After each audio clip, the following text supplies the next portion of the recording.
আমার সকল বন্ধুদের রাখি পূর্ণিমার অনেক অনেক শুভেচ্ছা জানিয়ে আবারও একটি নতুন ভিডিও শুরু করছি। আশা করি আজকের ভিডিওটি তোমাদের সকলের খুবই ভালো লাগবে।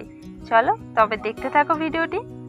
আজ কিন্তু রাখি উৎসবটা সকাল সকাল একদমই পালন করা হয়ে ওঠেনি, কারণ দাদা বাড়িতে ছিল না।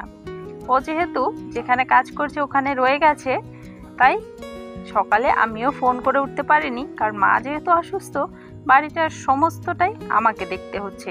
সকালে উঠে রান্না বান্না করেছি, তারপরে বাড়ির যতটুকু কাজ ছিল সমস্তটা সামলেছি। হ্যাঁ, আমার মনে ছিল, কিন্তু ফোন করাটা হয়ে ওঠেনি। আমি মাকে সকালেই বললাম পুজো দেওয়ার আগে যে মা আজ কিন্তু রাখি পূর্ণিমা। তারপরে একটু বেলার দিকে দাদা ফোন করেছিল, তখন বলা হলো যে বাড়ি আসতে। তারপরে কিন্তু দাদা চলে এসেছে। আর হ্যাঁ, একা আসেনি, অনেকগুলো ভাই কিন্তু এসেছে। তো সমস্তটা আমি গুছিয়ে নিলাম। এবারে কিন্তু একে একে রাখি পরানোর পালা। দেখতে থাকো, অনেকেই কিন্তু চলে এসেছে। সায়েন সকালবেলা একটু রাগই হয়েছিল, কারণ প্রত্যেকবার সকাল সকাল দিদি ওদের রাখি পরায়, এবারে কিন্তু সকাল সকাল আর হয়নি। তাই মাসি বলছিল, সায়েন বলছিল এবারে কারোর মনে নেই রাখি পূর্ণিমার কথা, দিদিরও মনে নেই। আমি বললাম আমার মনে আছে অবশ্যই, কিন্তু বাড়ির সমস্ত কাজ করতে করতে একটু দেরি হয়ে গেছে। আর দেখো, একের পর এক কিন্তু সকলেই বসে পড়েছে। আর এই যে দেখতে পাচ্ছ, ওনাকে কিন্তু অন্যান্য দিন ডেকেও আনা যায় না। আজ শুধু বলেছিলাম ভাই একটু পরে কিন্তু এসো, রাখি পরাবো। 1 ঘন্টা আগে থেকে এসে রয়েছে। এমনিতে আসলে 5 মিনিট খুব জোর তাকে ধরে বেঁধে রাখা হয়, আর আজ কিন্তু 1 ঘন্টা মতো রয়েছে। এটাই তো আনন্দ, বলো। রাখি পূর্ণিমা এলে ছোটবেলার কথা কিন্তু ভীষণভাবে মনে পড়ে। স্কুলে যেতাম যখন, একদম সাত সকালে উঠে স্নান করে রেডি হয়ে স্কুলে যাওয়া চাই। সবার আগে স্যার ম্যামকে রাখি পরাতে হবে, তো বাড়িতে দাদাকে রাখি পরিয়ে তোড়জোড় করে ছুটলাম স্কুলে। যদি টিউশন থাকে আগে টিউশনে যেতে হবে, তার আগে স্নান করে যেতে হবে। দেখো এখানে যারা রয়েছে সকলেই কিন্তু আমার ছোট, শুধুমাত্র দাদাই কিন্তু আমার বড় রয়েছে এখানে, বাদ বাকি সকলেই ছোট। স্কুলে গিয়ে সে এক বিশেষ আনন্দ। স্যারদের হাতে অনেক রাখি, আমাদের হাতেও বেশ হাত ভরেই যেত। দেখতে কিন্তু খুব ভালো লাগতো। ওই জিনিসগুলোই কিন্তু ছোটবেলায় একটা আনন্দ ছিল। সে রাখি কত দামি হোক আর কম দামি হোক সেটা বিষয় নয়, রাখি তো রাখি, সেটা একটা বন্ধনে আবদ্ধ করা। সত্যি বলতে ছোটবেলাটা ভীষণ সুন্দর ছিল। যখন মনে পড়ে মনে হয় যদি ফিরে যেতে পারতাম, তাহলে হয়তো আনন্দগুলো বেশ ভালোভাবে উপভোগ করতে পারতাম। কিন্তু এখন তো আর তার উপায় নেই।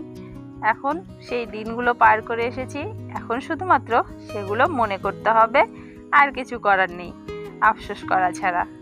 চলো রাখি পরানো শেষ, এবারে তো ওদের জন্য খাবার দাবার কিছু একটা করতে হবে।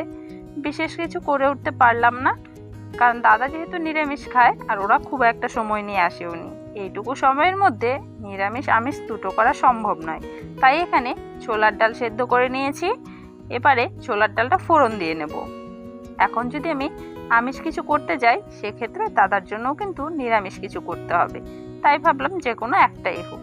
ফোড়নের জন্য শুকনো লঙ্কা দিয়ে দিলাম জিরে, তারপরে থেতো করা আদা দিয়ে নেড়ে চেড়ে কিন্তু সেদ্ধ করে রাখা ডালটা আমি দিয়ে দেব। ছোলার ডালের সাথে খাওয়ার জন্য করব পরোটা। এই হচ্ছে ওদের জন্য খাবার দাবার। যাই হোক, আজকে এটা দিয়েই চলুক, পরবর্তীতে দেখা যাবে। যদিও ওরা সবাই একসঙ্গে তো সব সময় হয় না, আজকে হয়েছে আবার কবে হবে সে তো বলা যায় না। এখানে দেখো পরোটা বেশ কিছু ভাজাও হয়ে গেছে, আবারও কিন্তু ভেজে নিচ্ছি। আর কয়েকটা ভেজে নেওয়ার পরেই ওদের কিন্তু খেতে দিয়ে দেবো। বাবার আসতে একটু দেরি হবে, তাই সবগুলো ভেজে রাখবো না এখন। বাবা তো ঠান্ডা পরোটা বা রুটি কোনোটাই খেতে পারে না, তাই ওদের যতটা লাগবে ওটাই কিন্তু এখন ভেজে ওদেরকে আমি খেতে দিয়ে দেবো। কারণ প্রায় সন্ধে গড়িয়ে রাত হতে চললো, ওরা কিন্তু ভীষণভাবে তাড়া দিচ্ছে, বাড়ি যেতে হবে জন্য। এখানে দেখো অল্প অল্প তেল দিয়ে কিন্তু এখানে আমি পরোটাগুলো ভেজে নিলাম। আর পরোটাগুলো এভাবে বানালে কিন্তু বেশ নরম হয়, খেতে দারুণ লাগে।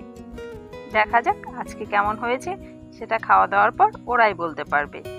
এখানে দেখো খাওয়া দাওয়ার পর্ব কিন্তু শুরু হয়ে গেছে, দিয়ে দিচ্ছি আমি এখানে খেতে। আর দাদাও কিন্তু আমার সঙ্গে একটু সাহায্য করছিল, কারণ একা একা তো পেরে উঠছিলাম না, দাদাও কিন্তু ওদেরকে খেতে দিয়ে দিচ্ছিল। চলো ওদের খাওয়া দাওয়া চলতে থাকুক। আজকের ভিডিওটা তবে এখানেই শেষ করছি। আজকে রাখি পূর্ণিমার ব্লগটা কেমন লাগলো তোমরা অবশ্যই কমেন্টের মাধ্যমে আমাকে জানিও। যদি ভালো লেগে থাকে লাইক করো, শেয়ার করো। দেখা হচ্ছে আবারও কোনো নতুন ভিডিওর সঙ্গে।